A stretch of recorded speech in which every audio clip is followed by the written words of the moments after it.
Hello, everyone, and welcome to the launch of our Nutrition and Wellness chapter.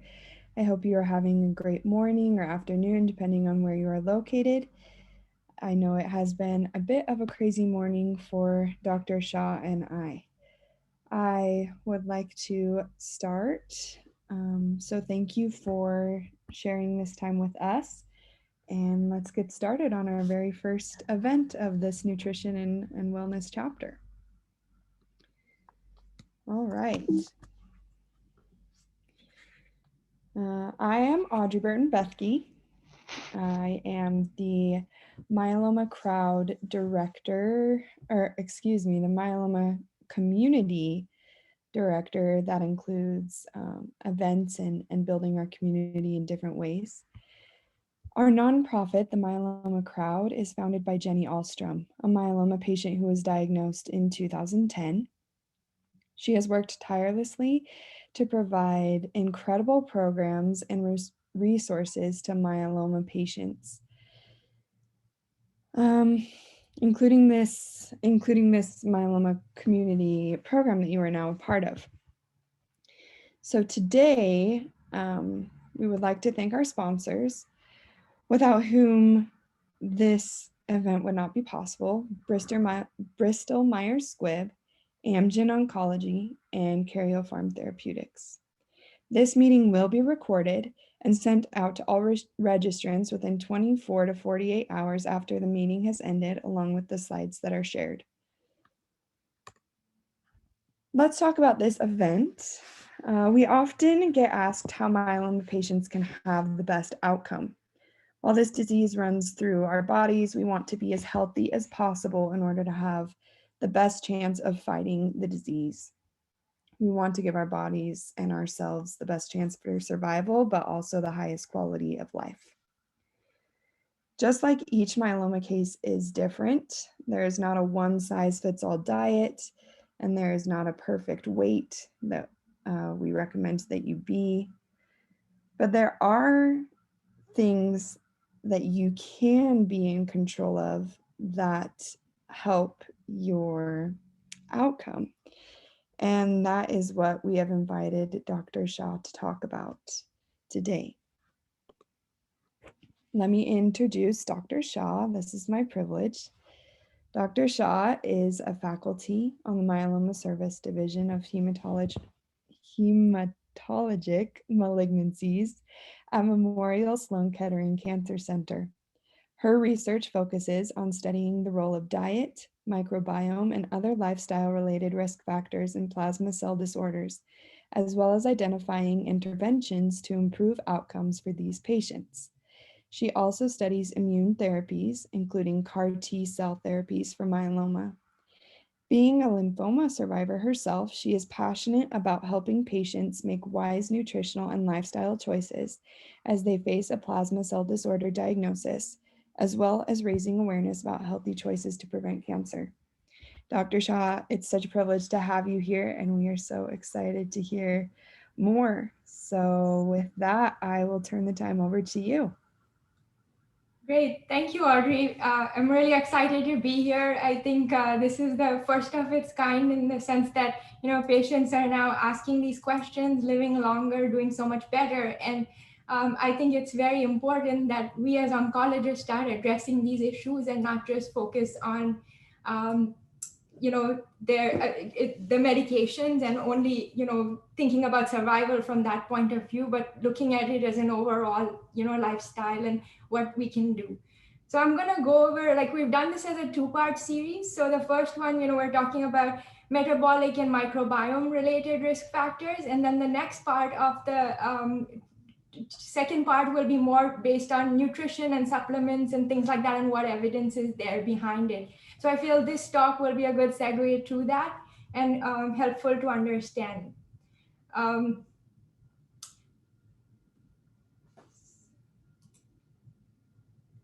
Sorry, I'm having issues changing the slide. So this is an outline basically talking about, the plasma cell disorders overview, the importance of nutrition, the incidence of myeloma globally, obesity, diabetes, and the microbiome. So these are some of the things I'll touch on today. Um, However, I do want to say this, that having myeloma for many patients is obviously very challenging. I do take care a lot of many, and one thing is that all of this is evidence or information to help you, choose and make wise choices. But while you're undergoing chemotherapy or while you just get diagnosed, there's a lot of other things that are overwhelming, right? So I don't want you to feel that hearing all of this means you're more overwhelmed or you have more to take care of. This is more to empower you to think about what you could do. And it doesn't have to be immediately while you've just been diagnosed or while you've just started chemotherapy. This is more a long-term thing, so it can gradually change over time, but things to think about. So I'm sure most of you know what all of these disorders are, but I just put a slide in because we'll be using these terminology and I don't want it to be confusing for patients. So MGUS, as you know, is the precursor stage where it's very small amount of protein, usually less than 10% in the bone marrow of plasma cells and no symptoms. And this is usually found because you go to a doctor for something else and they do testing and they find it. Very few of these patients eventually do develop myeloma, but there is a risk, and it's about 1% per year.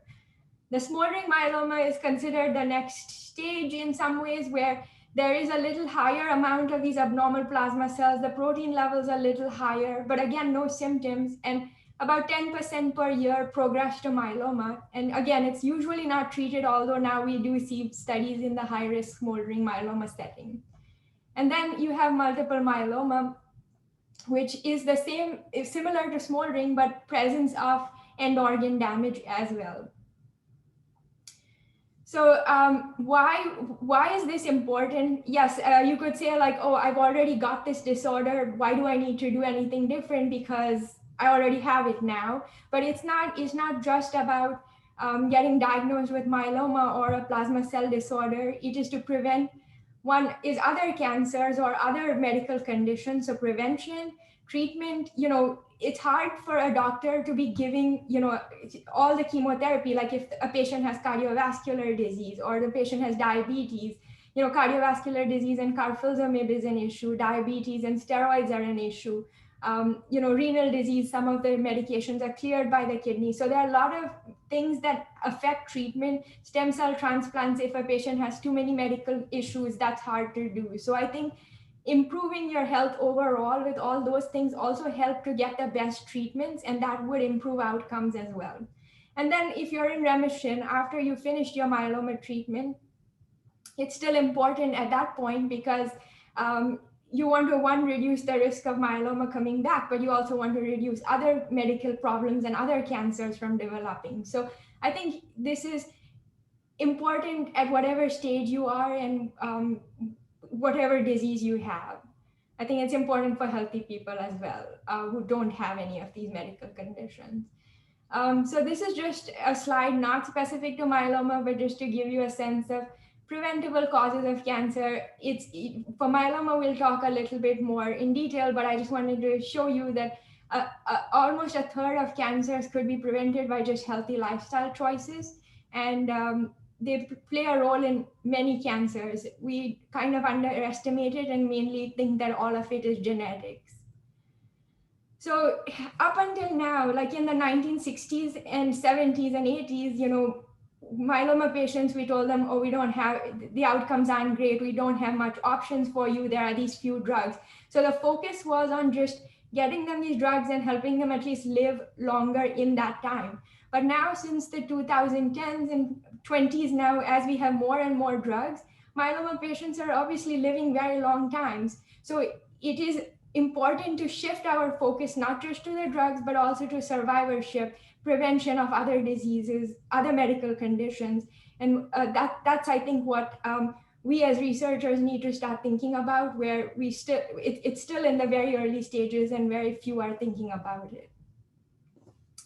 So here's a patient I had once. It's an extreme but not uncommon example of a list of comorbidities. So this is a patient with myeloma. Obviously, I'm an oncologist, so my job is to focus on the myeloma, not all the other issues. But all the other issues play into how I can treat the myeloma, right? Like, can I do carfilzomib? Can I do bortezomib because of neuropathy? Or can I, all of these things affect how much steroids I can do. All of these things affect how I can treat and how treatment gets interrupted.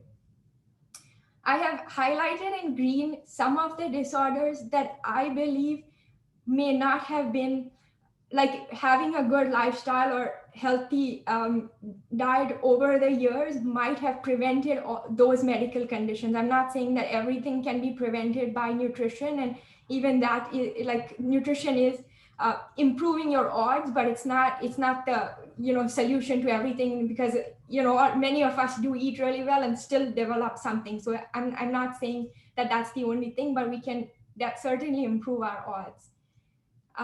So this is a slide showing you the global incidence of myeloma, and what you can see is that the US, the UK, some parts of Europe, Australia have the highest incidence.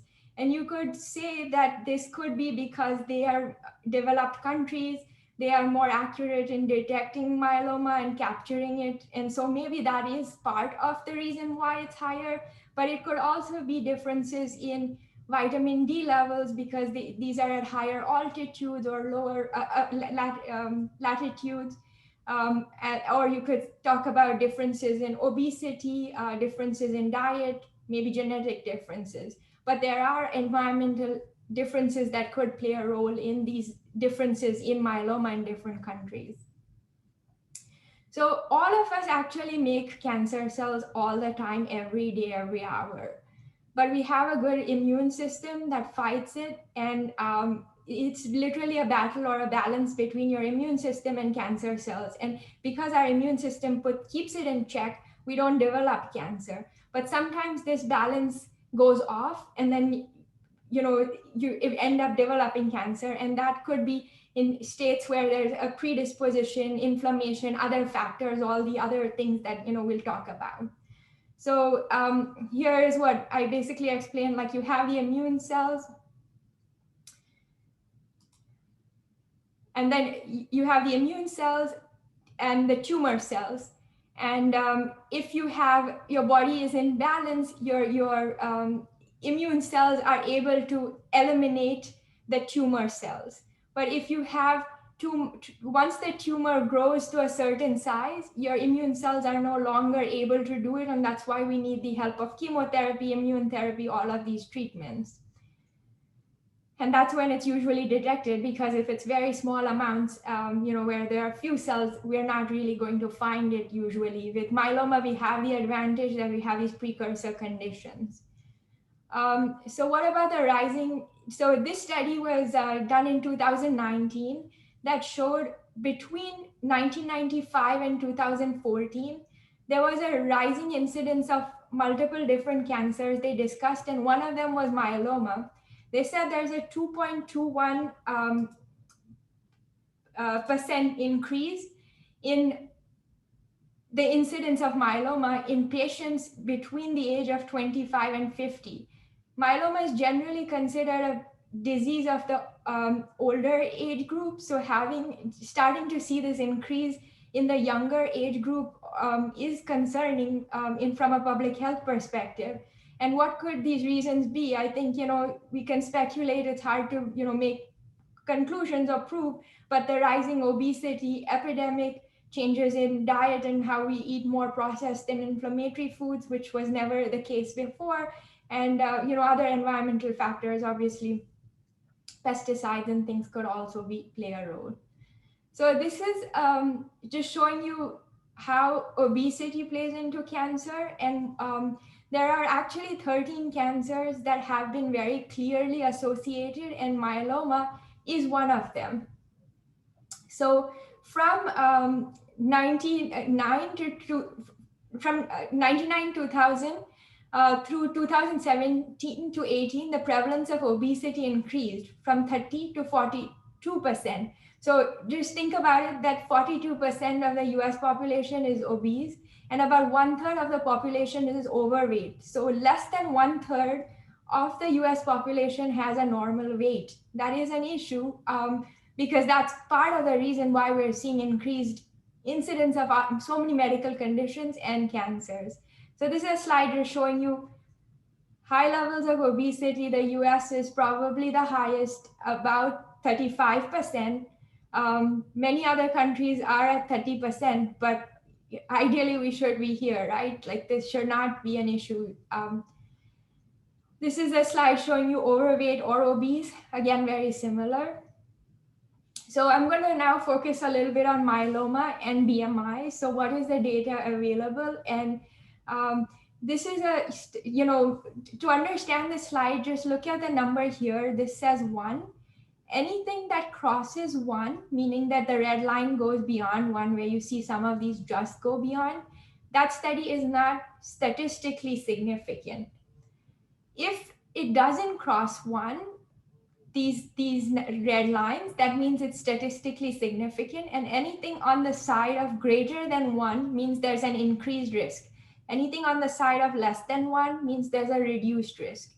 Now, these are all the studies that have been done for myeloma, looking at relative risk, odds ratios, hazard ratios, and very consistently you see that the risk is increased pretty much in every study that was done. Some of them showed a trend towards significance, meaning that it crossed this black line and it wasn't significant. But looking at the overall slide, you can say that there is an increased risk. I'll focus on a few studies. These slides are a little bit busy, but I will walk you through them and tell you what to focus on. So this slide looks at obesity and the risk of MGUS. So you have 3 studies that looked at it.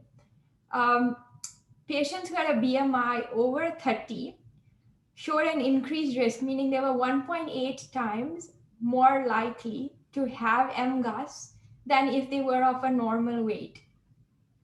These studies didn't show significance, but they had a trend towards it in the sense that, the odds ratio was higher than 1, similar to what I showed you, but it was not significant.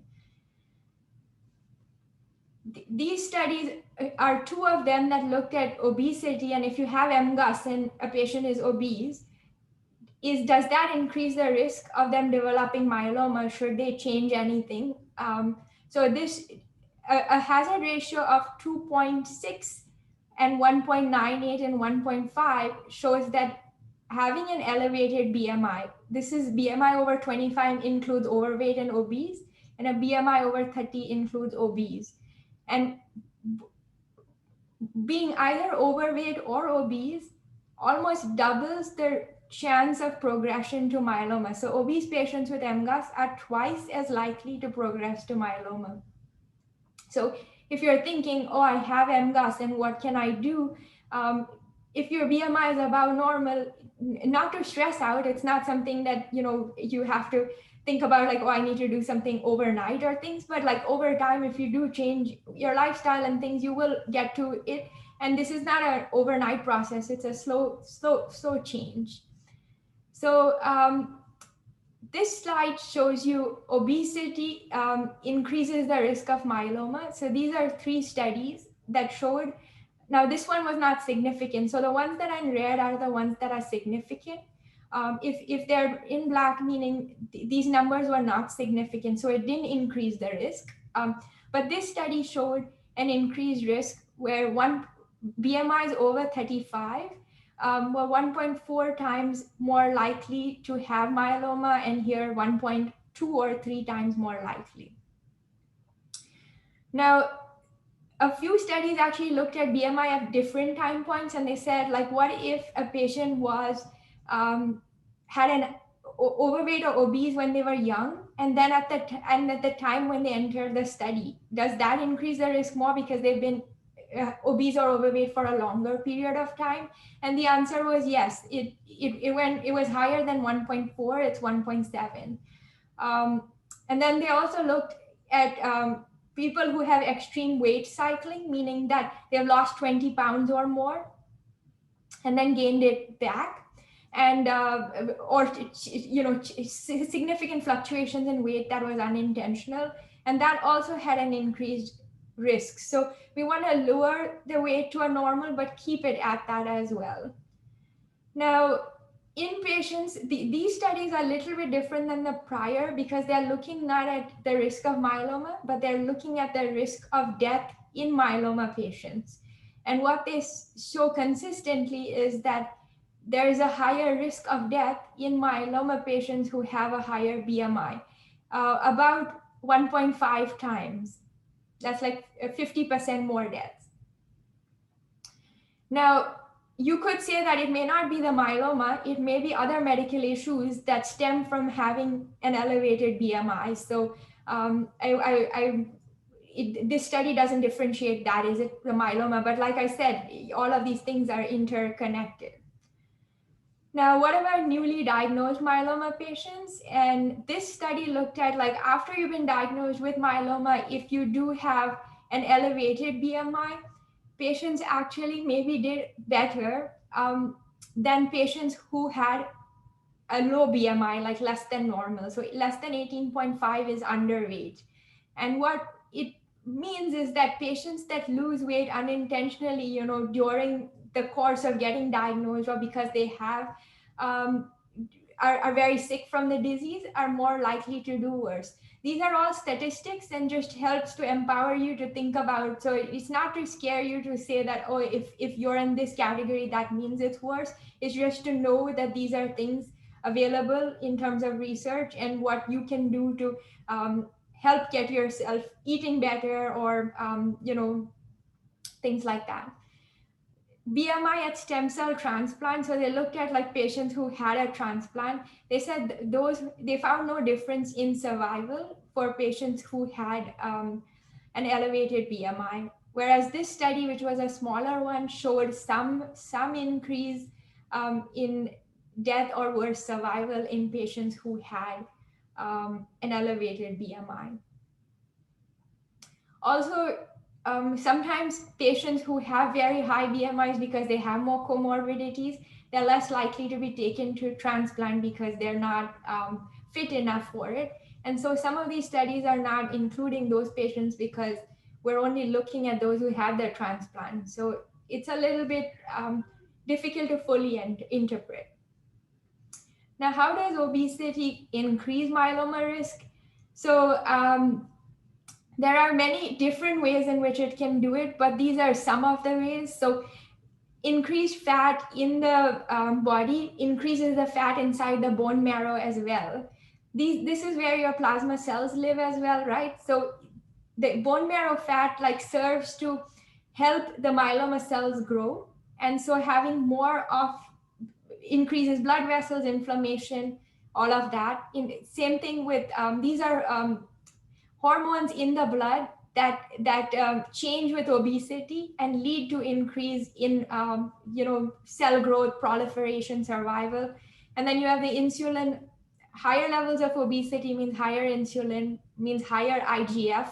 You might have heard of insulin like growth factor. It's a growth factor that increases risk for certain cancers. And inflammation. Obesity is associated with inflammation. Inflammation is associated with cancer, especially chronic inflammation, because your immune cells are not functioning well enough to take care of the cancer cells that form, like the slide I showed you before. And then having elevated fat cells actually make hormones, and having elevated levels of these hormones, again, through these mechanisms can do it. So what about, that was a summary or overview of obesity. And then what about diabetes? And again, this study looked at 2.3 million adults in Israel, and they looked to see if a patient had diabetes, did they have an increased risk of cancer? And they said diabetes increased the risk of cancers overall. They looked at all sites, and they said it's about 1.4 times. For myeloma, they said, in males, it's about 1.8 times, and in females, it's about 1.6 times. So it is elevated. But the risk is highest closest to the diagnosis. So I'll show you this. This was a study we looked at where we looked at a Swedish population-wide cohort where we looked at, a large number of cases and controls. And what we saw is diabetes diagnosed before the plasma cell disorder was associated with an increased risk and increased odds. But this odds was the highest when the diabetes was just 6 months before the myeloma or the MGUS or whatever it is. And some of that could be that when you get diagnosed with one of these things, you're going to the doctor more and the other thing gets diagnosed. So it may not truly be increase because of causation, but it might just be because we're seeing the doctor more, or a detection bias. And here we also adjusted for the number of visits, and then this was not significant. So what we're saying is that maybe some of this is just detection because you see a doctor more. But there are other studies. I haven't put them here just because it'll be too many studies, but their studies show that diabetes worsens outcomes in myeloma patients. So they do worse if they have diabetes.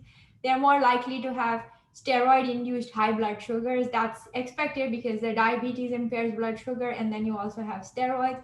And then diabetes damages nerves, kidneys, heart, eyes, which can also be impacted by myeloma and its treatment. So, you're having two medical conditions impacting the same issues. So how does diabetes increase the risk of cancer? It's important to know that there's a very high percentage of the population that has diabetes, and it increases with every decade. And then pre-diabetes is, also pretty high, 34. So about 41% of the population 45% of the population is diabetic or pre-diabetic. So when I mentioned it could be correlation or it could be causation, right? So correlation means that the same reasons why somebody develops diabetes are the same reasons why somebody develops cancer, and it's just a coincidence that we find them both at the same time. Causation means that a person has these problems, develops diabetes, and the effects of diabetes, the high sugar, the high insulin like growth factor, that's what causes the cancer. So it's very hard to prove these, whether it's correlation or causation, but there are some studies that do suggest that there is some causal effect. Now, what about inflammation? So this study looked at actually a specific drug, anakinra, where they gave this drug for 6 months to patients with smoldering myeloma or indolent myeloma with just a little bit of bone disease. And what they saw is that this is an anti-inflammatory drug. Basically, it decreases this IL-1, interleukin-1, and interleukin-1 is an inflammatory cytokine. So if you bring it down, you're bringing down inflammation.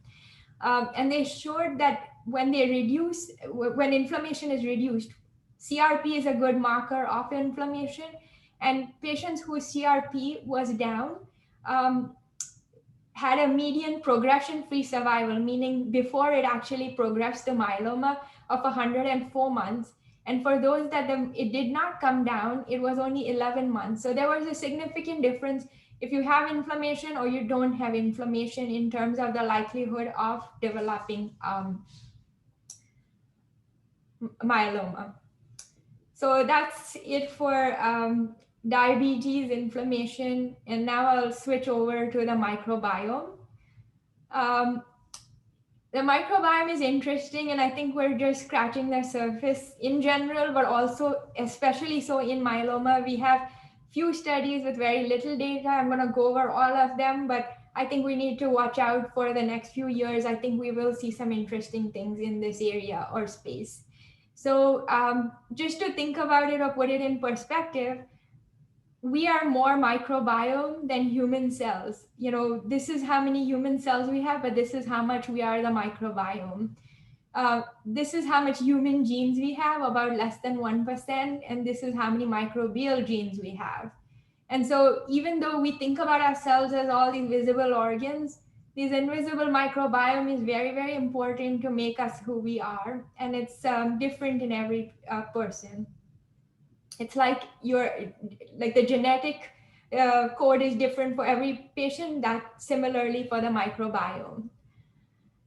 Now, this is just a slide showing you, just the magnitude of the microbiome. This is interesting. The gut microbiota can weigh up to 2 kilos. So we have a lot of bacterial cells in us. And it's important to have them. So we can't say like, oh, we don't want them, because they're actually doing us a lot of good. 90% of disease can be linked in some way back to the gut and health and microbiome. And yeah, so just this is an infographic giving you some statistics with it. And what about the role of the gut microbiota in health and disease? So this was a nice figure in this paper that showed that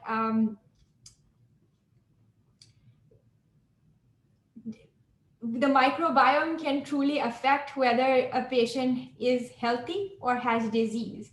So for increased fiber intake, increased probiotic intake, all of these things lead to all of these good things: lower gut inflammation, improve lipid metabolism, increase antioxidants, increase short chain fatty acids. I'll talk to you more about it. Increased insulin sensitivity, reduced risk of other infections, just having a healthy microbiome. And then having an unhealthy microbiome, meaning taking high sugars, high fat intake, excessive protein intake, proton pump inhibitors, antibiotics, all of these things can lead to decreased short chain fatty acids, increased TMAO. This is a molecule that's made from phosphatidylcholine, and that's usually seen more in animal-based foods, and that increases risk of cardiovascular disease and other things. So you see more gut inflammation and insulin resistance. So to understand the studies in microbiome, I just wanted to explain a couple things to you. We all hear the terms prebiotics, probiotics, but what really are they? And so prebiotics, you have to think about as substrate for, like, food for the bacteria. So a prebiotic is like fiber or something that the bacteria actually uses, and the prebiotic increases the healthy bacteria, because the healthy bacteria increase in number when they get the prebiotic. So and they should not be degraded by our host enzymes, but they should be left for the bacteria to eat. And there should be evidence, that this actually in a trial showed improvement. So a lot of these probiotics, prebiotics that are, just mentioned on food products, many have not been actually tested. And so if they have not been tested, they cannot truly call themselves a probiotic or a prebiotic, because a probiotic, the difference between prebiotic and probiotic is that a probiotic means that there is an increase in the number of, like, the probiotic actually contains the bacteria, the prebiotic contains the food for the bacteria. So probiotics are more like, kombucha, probiotics, foods that have probiotics could be yogurt, kombucha, fermented foods, sauerkraut. All of those things have probiotics in them, or it could be just probiotic supplements. Prebiotics is like the fiber. Now, to understand microbiome research, you have to understand the concept of diversity in the microbiome. So think about these birds and look at these two communities. So think which community looks more diverse to you? Is it community A or B? If you look at both the communities, you see that there are 4 types of birds in both of them. So you would say that they have the same birds, so they're not any different, but you can see that there is one type of bird that has kind of taken over, and there's very little of the other birds, very few of the other birds. But in this one, there's more of an even distribution, and all the species seem like equally abundant in some ways. And so this community is more diverse than this one. So think about these birds as bacteria, and then that's how you think about microbial diversity. You want many different types of bacteria to think about it as being a more diverse microbiome. So now I'll talk about microbiome in MGUS and in myeloma, and what data is available. You have to, though, take all of this with understanding this is very preliminary data. We are still in the very early phases. You can see this is an abstract. These two are papers, but you see the number of patients, very few. So we're talking about really small numbers here, and it's hard to fully draw conclusions, but you can look at trends, overall trends in what these studies are saying, and maybe draw conclusions from that. So this study looked at myeloma, 10 patients with myeloma, 10 patients with MGUS, and 10 healthy patients. Each line here is a different bacteria. And the color red means higher abundance, the color blue means lower abundance. So as you see more, you can see in myeloma, there's more of these bacteria. In the healthy patient, there are more of these bacteria. And in MGUS, it's somewhere in the middle. So what it is showing us that there is some change in the microbiome in patients with MGUS and myeloma, and it progressively gets more imbalanced as the disease progresses into the different stages. Now, this study looked at 19 patients with newly diagnosed myeloma and 19 patients who were controlled, so didn't have myeloma. And what they said is that patients who had myeloma were more likely to have nitrogen recycling bacteria and less likely to have the short chain fatty acid producing bacteria. Remember, I said these were the good bacteria, and so we'll talk about them later.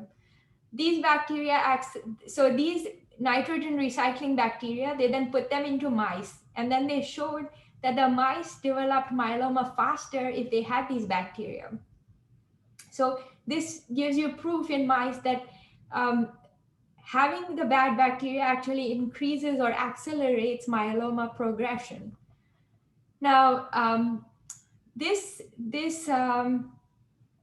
study looked at changes between, again, same newly diagnosed and controls. Controls meaning healthy patients. And what they showed is that the myeloma patients had decreased diversity. Remember I showed you the slide before that shows the different bird patterns. So we want more diversity because that means we have, the same way as we think about diversity in a forest or something, you want more species because that means it's a healthier forest. So the diversity is down in patients who have myeloma compared to controls. And there are also different bacteria that are high in the myeloma patients compared to the controls. Now, this was a nice study in mice, and because we don't have a lot of data in humans, I thought I'll show this to you, and hopefully it's not too confusing, but let's see if if it makes sense to you. So this study, a group of researchers were looking at mice developing myeloma. So they would have mice that they would put myeloma cells into them and see how long it takes them to actually develop myeloma once they get these cells. What they saw was, and they had these mice, the same mice in Italy, and they had the same mice in the US. The mice in the US, before 2015, so they looked at these mice over many years, and the mice before 2015 actually progressed to myeloma at a similar rate as mice in Italy. But the mice after 2015 in the US developed myeloma much faster. Now, if the cells for myeloma, like the same kind of cells are given, you would expect they're similarly aggressive and they should have the same speed to develop myeloma. And so then the researchers felt that this suggests that there is an effect of the environment. And so what they did is they looked at the microbiome of the mice. What they saw was that in this group that developed myeloma much faster, there was an increase of Prevotella, this group.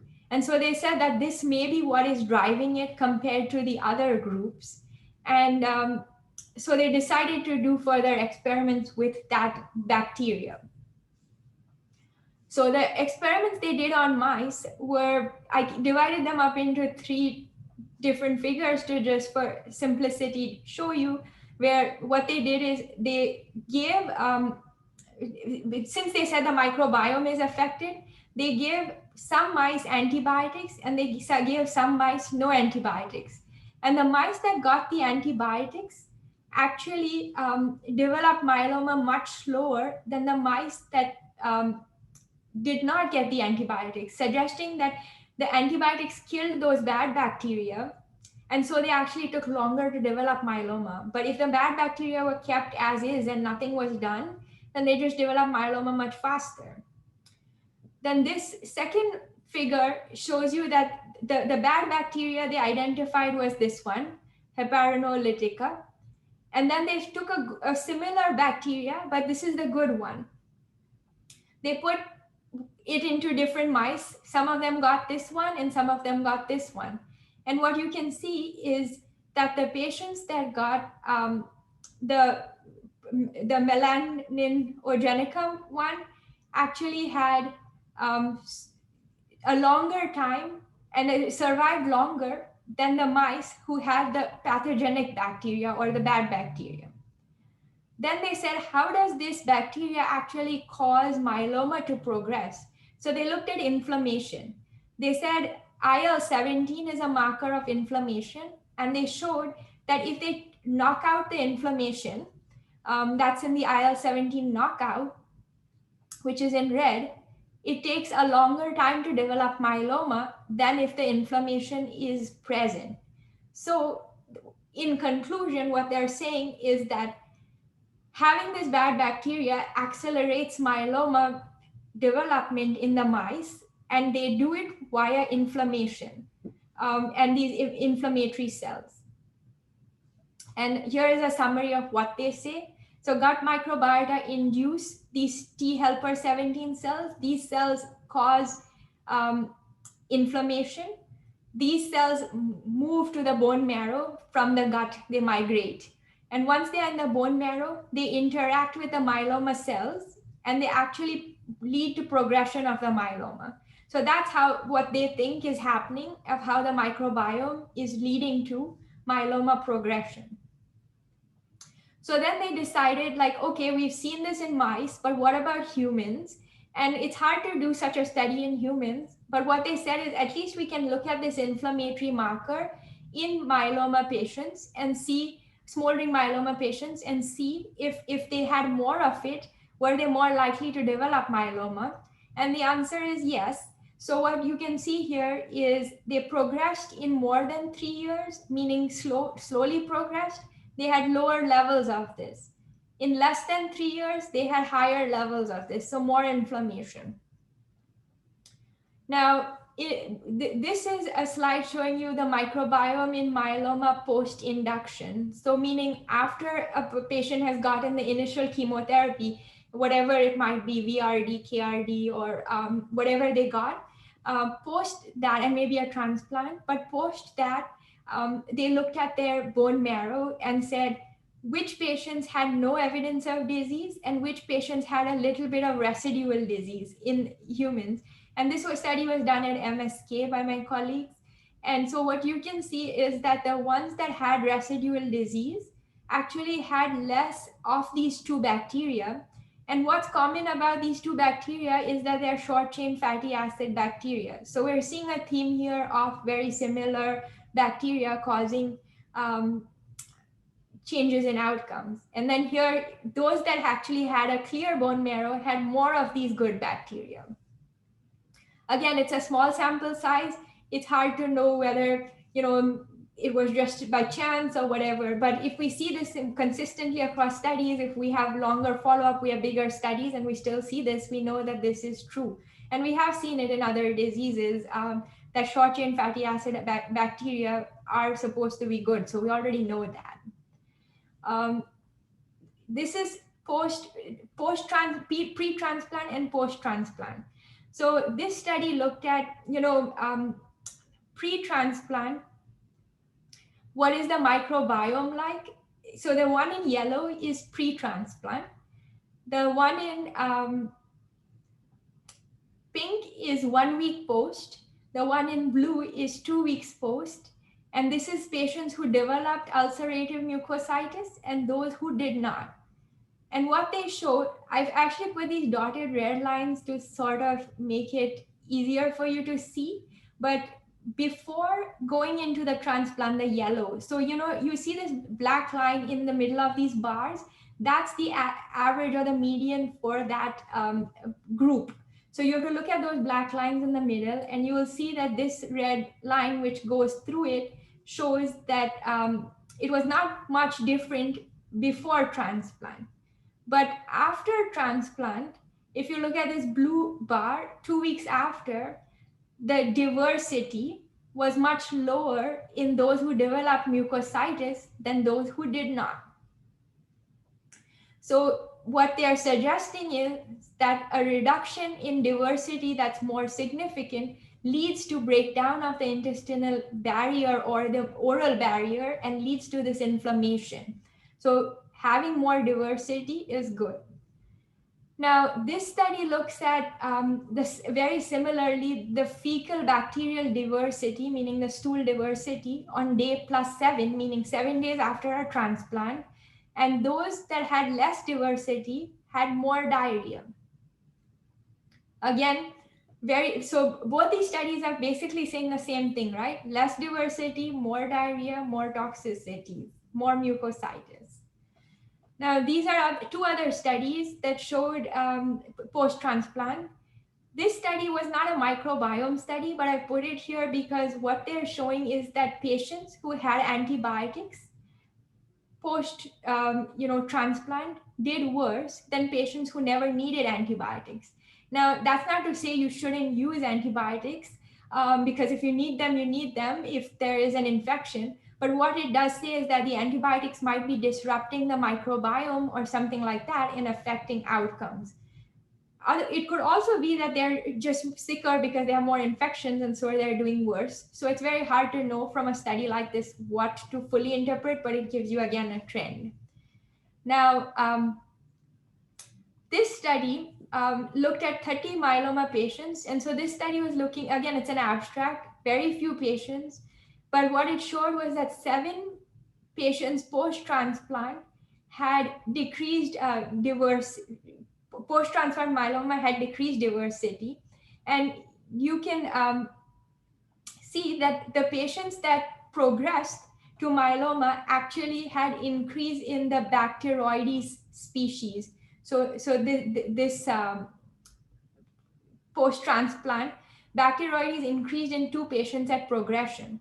So what they're saying is that there was bad bacteria increased in patients who had progression. Again, it's a very small number, so we can't put too much weight on it. But they also said that they looked at like diet for different patients, and they said that most patients are not even meeting the diet fiber intake requirements. Most patients are not meeting whole grain and vegetable intake requirements. This is post-transplant 2, which shows you different changes in diversity. In the interest of time, I just wanted to mention that what they showed is patients who had higher diversity did better than patients who had lower diversity. Similar again. So we're seeing some trend here.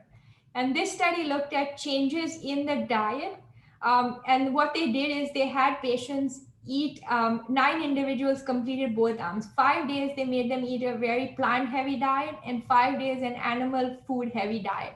And you can see that the fiber intake obviously changed, but the changes were there in metabolic markers too. So the short-chain fatty acids that I've been talking about are these two. Those that ate the plant food had more of these good short-chain fatty acids, compared to those that ate more of the animal foods had less of those good short-chain fatty acids. So what are these short-chain fatty acids? They're like butyrates. They inhibit they inhibit HDACs, they inhibit the inflammatory pathways and inflammation, and so they have anti-inflammatory and anti-cancer effects. And that's why we think that having these good bacteria probably reduce the risk. This study looked at food quality, and again, very similar. What you can see is that, when you see the rows that say plant, you can see that the bacteria show a certain pattern. There's more of these bacteria, there's less of these. When you look at unhealthy foods, it's actually the opposite. Less of these and more of these. So we want to have a similar microbiome, and what we eat does affect the quality of it. And this is also showing you the same thing, that healthy plant foods had more of these bacteria, but non-healthy plant foods did not have these bacteria. And maybe animal-based healthy foods had some of these bacteria, but less healthy animal foods had none of these bacteria. So something to think about is how many types of plant foods do you eat in a week? What I mean is not how much do you eat or how many servings, but how many types. So I would say, like, if you eat broccoli and cauliflower, that's 2 types, not 1 serving of vegetables. So if you eat rice and you eat quinoa, that's 2 types. So thinking about fruits, vegetables, legumes, beans, grains, seeds, nuts. So I'm talking about all these plant foods. And if you can just write it down and think about how many, you can do this and maybe share it with us for next time, but think about how many you eat per week. This study showed that if you eat more than 30 plants, you actually have more diversity, because every food you eat is food for certain bacteria. So if you eat a more variety of foods, you have more variety of bacteria. Decreased antibiotic resistance, and maybe increase in some of these good polyunsaturated fatty acids. So here I'm just summarizing what the gut microbiome does. So these are factors that we talked about: antibiotics, low fiber diets, processed foods, having a cancer, obesity, environment. All of these lead to microbial imbalances. And the mechanisms are these fatty acids, inflammation, bile acids, and lead to all of these issues that I kind of covered with you with the different studies. We'll talk about these studies at the next talk in more detail, but I just wanted to show you overall that there is a 77% relative risk reduction in patients who eat predominantly plant-based diets in this big study of 61,000 people, of how many patients develop myeloma eventually. So we do see less myeloma in patients who eat plant-predominant foods. This is showing less cancer in patients who eat plant-predominant foods. I'll go over these studies next time. This is showing less cancer, again, in those who eat plant-predominant foods. And then these 2 studies are specific to myeloma, showing that inflammatory foods, Western diet, unhealthy foods are higher death compared to a healthy dietary pattern, which is, again, a plant predominant pattern: more whole grains, more fruits, vegetables. This study showed that there's an increased risk of myeloma in those who have an inflammatory pattern of their diet. And so with this, I just want to conclude that obesity increases the risk of MGUS, myeloma, and myeloma-related deaths. Diabetes is associated with myeloma. Lower diversity, lower butyrate-producing bacteria, or the short-chain fatty acid-producing bacteria, associated with side effects and worse outcomes. And plant-predominant diets have less cancer, less myeloma, and more diversity. So, and processed, refined, inflammatory diets have higher risk. So I think it's important to think about food as medicine. It may not be the solution to everything, but it can be complementary, definitely.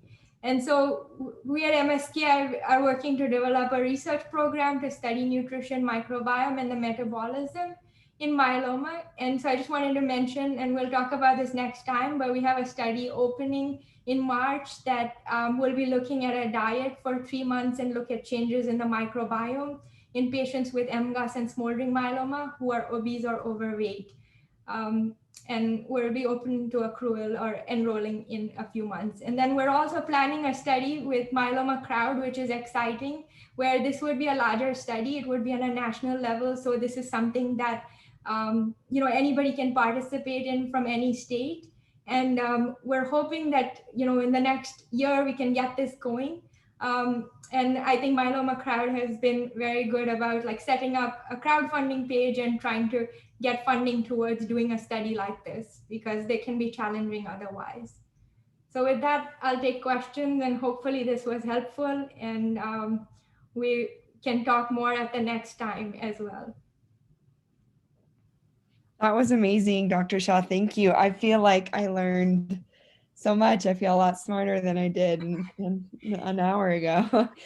I'm We glad have a to couple of talk. questions, but Sure. as Dr. Shah said, we do invite you to ask your questions in the question and answer section that should be at the bottom of your screen. The first question, Dr. Shah says, considering the level of evidence we have, are you currently recommending probiotics to your patients with multiple myeloma? And if so, at what point during their treatment and what strains?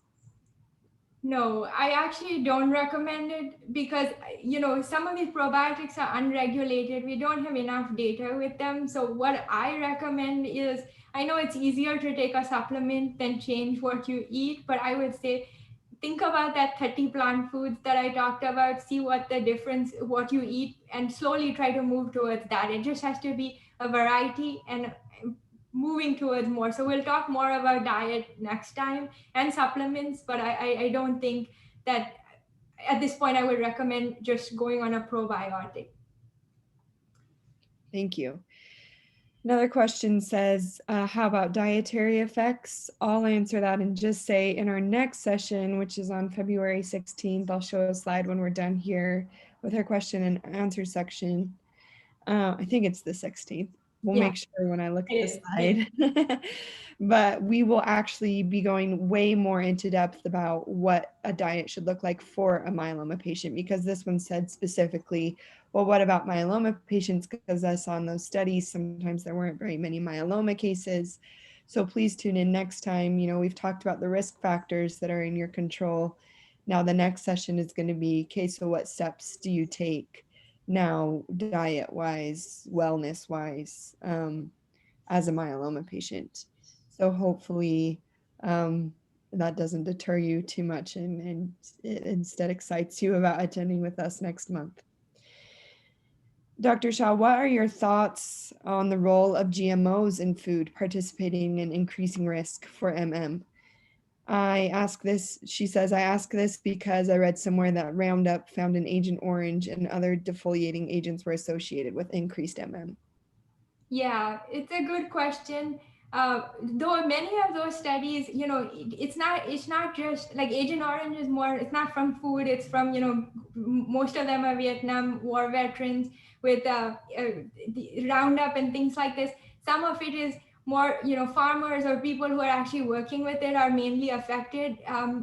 Those that are eating the food or fruits and vegetables, it's less likely. But I actually am going to show you a paper next time about this, where patients the increase in risk of cancer from pesticides on fruits and vegetables is significantly smaller than the decrease in risk of cancer from eating fruits and vegetables. So just because going towards eating organic because you think like, oh, that's the only way I can eat it, and then it's too expensive and it's not affordable, that's not worth it. There is something called a dirty dozen, where those fruits and vegetables are more likely to have pesticides on them. If you really are concerned about it, try to find that list and follow that, in the sense that those ones you can buy organic. But the rest of it, I think just eating more of it is more important than worrying about this. And you'll help yourself much more that way. Awesome, thank you. We have a question that says, will the recording of this session be made available? That is a definite yes. 24 to 48 hours after this concludes, you will be receiving an email with the slides that I shared today, as well as the recording of this session. All of Dr. Shah's slides will be shared after our second session on the 16th of February. So we have another question that says, does the Pritkin style look to be best? I'm not sure what that is. Do you know what that is? I've heard of it. I just cannot remember it, but I think it is a plant predominant food. We can talk about it next time. I'll just look it up. I think, Okay, there are some good things about it if I remember, but there might be some issues, and I'll look it up for next time. awesome. Thank you. Is there any studies being done with the I need to learn how to pronounce these words better. Curcumin effect. Curcumin, yes. So that's the study we want to do with Myeloma Crowd to understand the effects of curcumin on microbiome, on metabolic markers, and that's what Myeloma Crowd is crowdfunding for just now. And hopefully we're able to launch that. But irrespective of that, there is a little bit of data from prior studies, and I will be showing that next time in diet and supplements. So that's an incredible answer to your question. You can become a part of a study if you Yes, are interested in doing that. yes. That's great. I think that's an incredible opportunity. Yeah. Uh, let's see. Again, there's specific dietary advice would you give us? Besides the plant-based foods, she's food diet, she's going to be talking more about that next time on February the 16th. Let's see. We have a lot of questions about diet, so I kind of want to save those next time. There is one question that says, how do you suggest patients connect with experts to help guide them through evaluating their microbiome? This is almost mostly ignored by the medical community. So how would you answer that? Yeah, so that's a good question. I think the issue just now is that there is, like, as oncologists or even physicians, I can't order a test and say, let me give you a microbiome analysis and have you understand that. There are some companies that do this, private companies, where you could send in your stool sample. Again, that's what we want to do with Myeloma Crowd and have this in as part of the trial. I think eventually we're going to head there and we're going to have that information for patients. You could consider reaching out to organizations and submitting your samples with those companies, but I don't know that that data is going to be very helpful to you, because they will give you all these list of, like, oh, this is increased and this is decreased, but until we actually know what to do with every specific bacteria or how you can change it, I would say, when we have little data, go with overall trends. And I just showed you the overall trends of what food groups and things will help. So diversity of foods, more plant foods, that's really how you will feed your microbiome. And I think if you're doing that, then you're probably doing it right already. It's And if you really want to dig deeper into it, you can again look at it.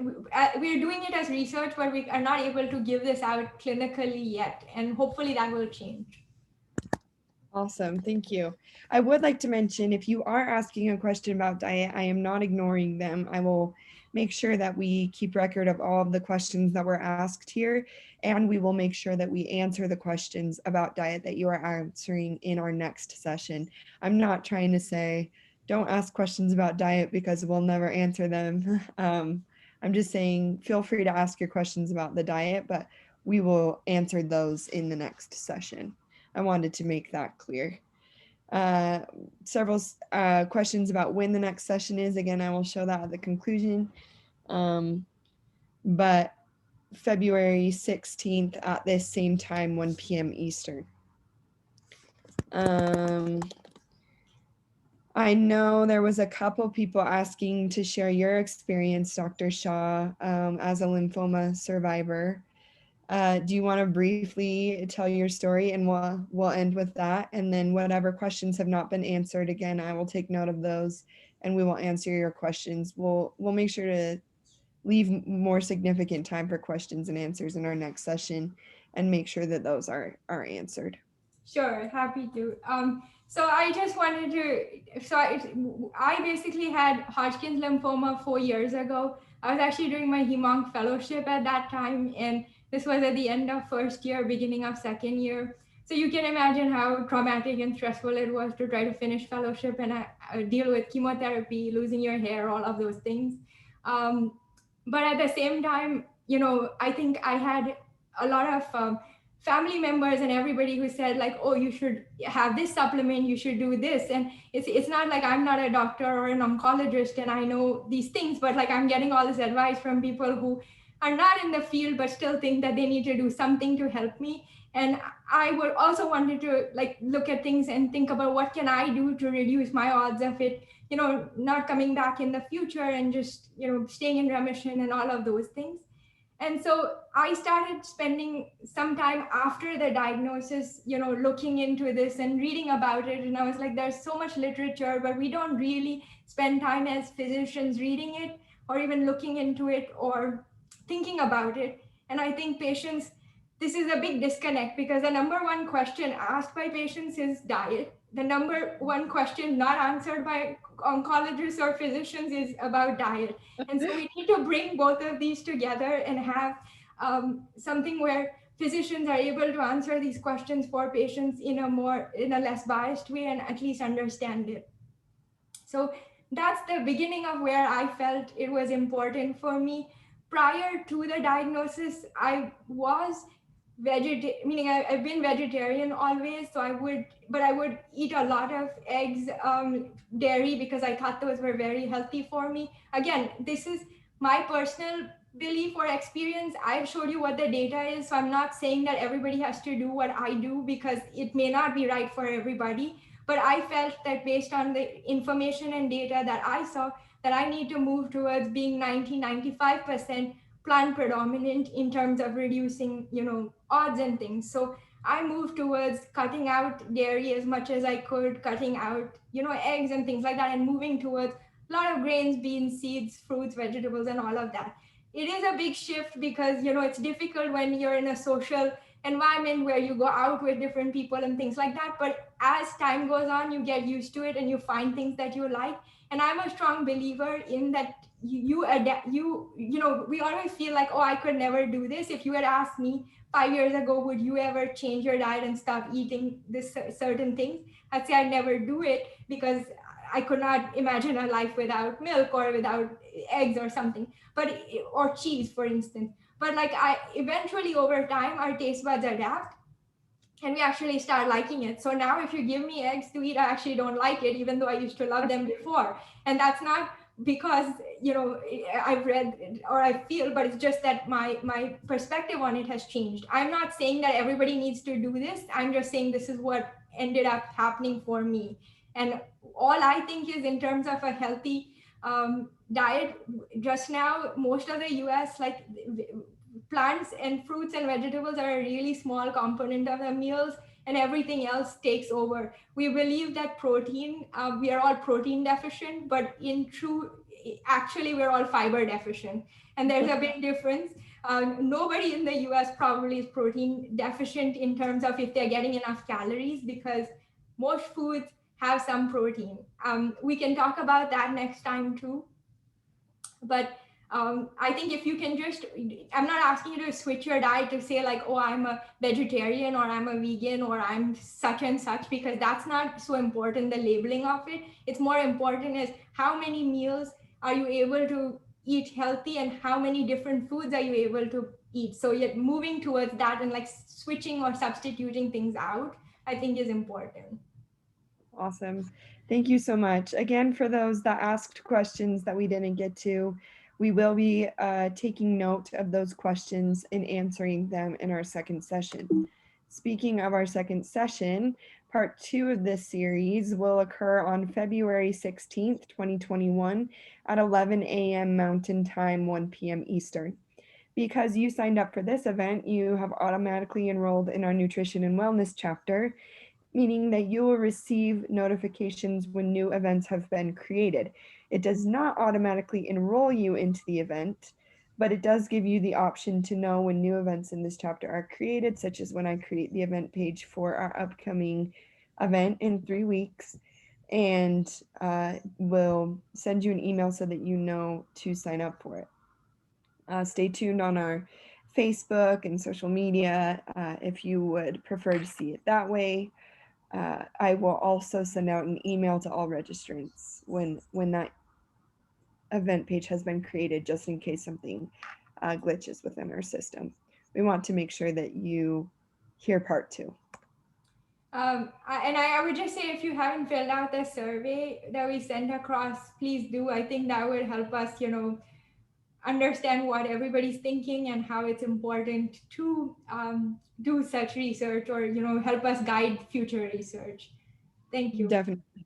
This is the link to the survey that she was talking about. I did email registrants yesterday. There have been people that signed up between when I sent the email and now. If you haven't taken this survey, please take the time. It's only, it took somebody 5 minutes, takes another person 15 minutes, but it won't take very much of your time. And the information that you provide is so valuable to us as we study how we can find the best nutrition and wellness for myeloma patients to improve their outcomes and give them highest quality of life. So please fill out that survey. Part 2 of this project, including the survey, is that study that we were talking about. You are not automatically enrolled in the study if you take the survey, so don't worry about that, but we do want to give everybody the chance to enroll into the study if that interests you. There's also a link here. Again, I will be sending out all of these slides post-meeting 24 to 48 hours after, but this link is a crowdfunding donation page. If you have felt inclined, under no obligation, to donate whatsoever. But if you have felt inclined, excited about the potential that we have for more research and just furthering the myeloma field, the cure to myeloma, I should say, then you are welcome to donate at this link. If you have any questions, you are free to email me. My work email is audrey@healthtree.org. Myeloma Crowd is a nonprofit within a greater organization called HealthTree Foundation, which is why that is my email, audrey@healthtree.org. If you have any questions about today's meeting or our next meeting, again, you will be receiving these slides to your email, so you have access to what my email is. We have upcoming events that you might be interested in as part of the Myeloma Community program. Tomorrow on January 27th at 1 p.m. Eastern, we have our selinexor support group launch. Selinexor is a new drug in the myeloma arsenal, and clinics are still learning how to use this drug. Patients are still learning how to manage side effects. So we wanted to create a selinexor support group. We have the CMO of Karyopharm, Dr. Jatin Shah, who is going to be discussing selinexor. So if you or your loved one is taking selinexor, you are invited to that. Thursday, January 28th at 1 p.m. Eastern is the plasma cell leukemia support group launch. If you or your loved one have plasma cell leukemia, we invite you to join us as we launch this very unique, very special group for people that have a rare form of myeloma. Tuesday, February 2nd at 11 a.m. Mountain, 1 p.m. Eastern is our Myeloma Financial Coach chapter. We are going to be talking about estate planning. While this is something that you wouldn't really discuss over a dinner table, it's a conversation that needs to be had. So we invite you to our estate planning meeting on February 2nd. And then on the 3rd is a more interactive class. We are going to be learning we're actually going to be participating in a yoga class. Even if you're not very mobile, we can do chair yoga. That's part of our Fitness for Myeloma class. So if you're interested in any of those events that I just mentioned, you can go to www.myelomacrowd.org/events, and you will be able to see the events and register for whichever ones you are interested in. Thank you to everybody for spending this virtual time with us. I apologize for taking a little bit more of your time than we originally expected, but we appreciate your patience and your participation, and we hope to see you next time. Again, if you asked a question that wasn't answered, we will make sure to answer that in our next session on February 16th. Thank you and have an incredible day. Thank you.